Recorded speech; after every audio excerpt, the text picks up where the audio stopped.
நாம எல்லாருமே நம்ம வாழ்க்கையில ஒரு தடவையாவது செஞ்ச ஒரு தப்ப பத்தி தான் இன்னைக்கு பேச போறோம். அது என்னன்னா, ஒருத்தர தடவை பார்த்த உடனேயே அவங்கள பத்தி தப்பா ஒரு முடிவுக்கு வர்றது. ஜேன் ஆஸ்டனோட பிரைட் அண்ட் பிரெஜுடிஸ் சும்மா ஒரு காதல் கதை மட்டும் இல்ல. இது எலிசபெத் பென்னட்னு ஒரு பொண்ணு தன்னோட சொந்த தப்பெண்ணங்களையே எதிர்த்து நின்னு அவளோட முதல் கணிப்புகள் எவ்ளோ தப்புன்னு உணர்ற ஒரு பயணம். இந்த நாவலோட ஆரம்பமே ஒரு செமன் நக்கலான வரியோட தான் தொடங்குது.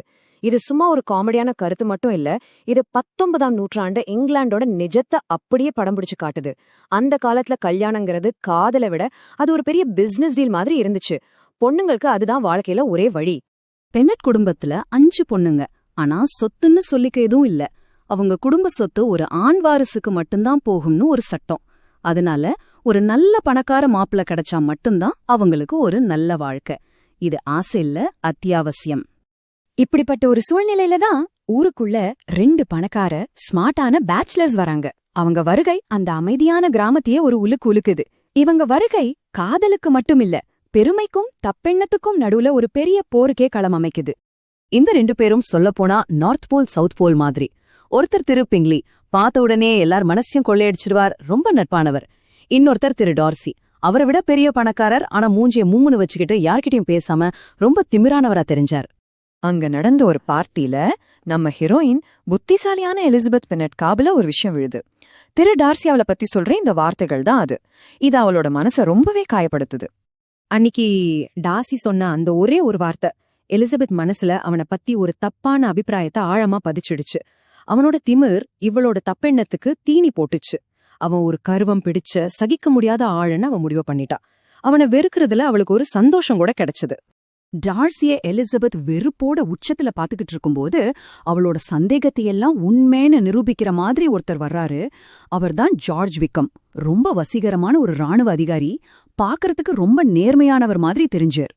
விக்கம் சொல்ற கதை கேட்கவே ரொம்ப உருக்கமா இருந்துச்சு.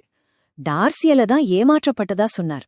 பொறாம பிடிச்ச டார்சி தன் அப்பாவோட கடைசி ஆசைய கூட மதிக்காம, தனக்கு சேர வேண்டிய சொத்தை கொடுக்காம தன்னை ஏழ்மையில தள்ளிவிட்டதா ஒரு சோக கதைய சொன்னார். விக்கம் சொன்னதை கேட்டதும் எலிசபெத்துக்கு எல்லாம் தெளிவாயிடுச்சு. அவளோட தப்பெண்ணத்துக்கு இப்போ ஒரு வலுவான ஆதாரம் கிடைச்ச மாதிரி. டார்சி ஒரு கொடூரமான மனுஷன் அவ முழுசா நம்ப ஆரம்பிச்சிட்டா. இப்போ அவளோட வெறுப்பு உண்மையான அவமதிப்பா மாறிடுச்சு. கதை இப்போ ஒரு பெரிய திருப்புமுனையா அடையுது. எலிசபெத் கனவுல கூட நினைக்காத ஒரு விஷயத்த டார்சி செய்ய போறான். யோசிச்சு பாருங்க, திமிரோட உச்சத்தில இருக்கிற ஒருத்தன் தப்பெண்ணத்தால கண்ணே தெரியாத ஒரு பொண்ணுகிட்ட ப்ரொபோஸ் பண்ணா என்ன ஆகும்? எலிசபெத் அதிர்ச்சியோட உச்சத்துக்கு போறா. ஏன்னா டார்சி அவகிட்ட தன் காதல சொல்றான். அவன் காதல சொல்றான், ஆனா அத சொல்ற விதம் இருக்கே, அப்பாப்பா, உன் குடும்பம், உன் ஸ்டேட்டஸ் எல்லாம் எனக்கு கம்மியா இருந்தாலும் என்னால என் ஃபீலிங்ஸ கண்ட்ரோல் பண்ண முடியல, அதனால உன்னை லவ் பண்றேன்னு சொல்றான். இது ப்ரொபோசலா இல்ல அவமானமா? இதக் கேட்ட எலிசபெத் கோபத்தோட உச்சத்துக்கு போயிடுறா. என் அக்கா வாழ்க்கைய கெடுத்தது நீதான், விக்கமோட வாழ்க்கைய அழிச்சதும் நீதான், அவ செஞ்சதா நம்புற எல்லா தப்பையும் அவன் முகத்துக்கு நேரா சொல்லி அவனோட ப்ரொபோசலை நிராகரிக்கிறா. டார்சிக்கு இது ஒரு பெரிய அதிர்ச்சி. மறுநாள் டார்சி அவகிட்ட ஒரு லெட்டர் குடுக்கறான். அந்த லெட்டர்ல இருக்கிற உண்மை அவன் நம்புன எல்லாத்தையும் தலகீழா மாத்துது. விக்கம் ஒரு பொய்யன், ஒரு சூதாடி.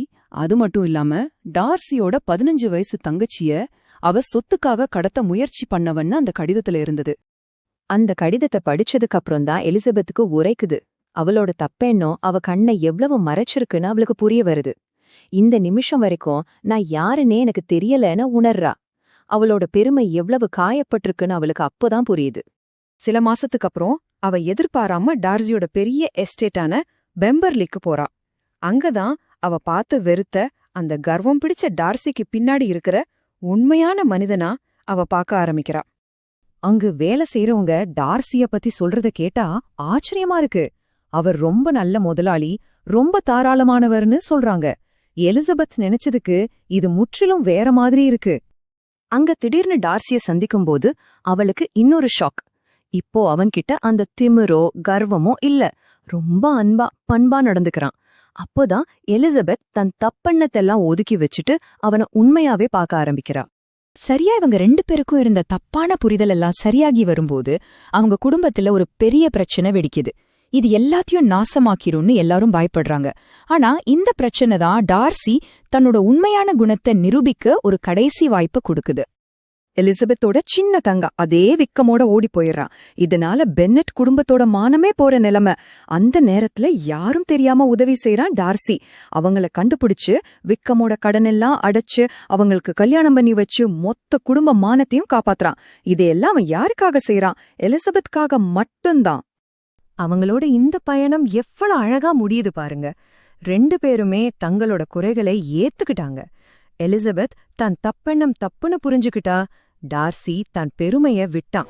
கடைசியா அந்தஸ்தை விட குணம்தான் முக்கியம்னு 2 பேரும் உணர்ந்தப்போ அவங்க சமமானவங்களா ஒன்னு சேர்றாங்க. கடைசியா 200 வருஷம் பழைய இந்த கதை இன்னிக்கும் நமக்கு ஒரு முக்கியமான கேள்விய கேக்குது. நம்ம வாழ்க்கையில நம்மளோட பெருமையும் தப்பெண்ணமும் எத்தனை தடவை உண்மையை பார்க்க விடாம நம்மள தடுத்திருக்கு. நாம மத்தவங்கள பத்தி நினைக்கிற எண்ணம் நிஜமாவே உண்மையா இருக்குமா? யோசிச்சு பாருங்க.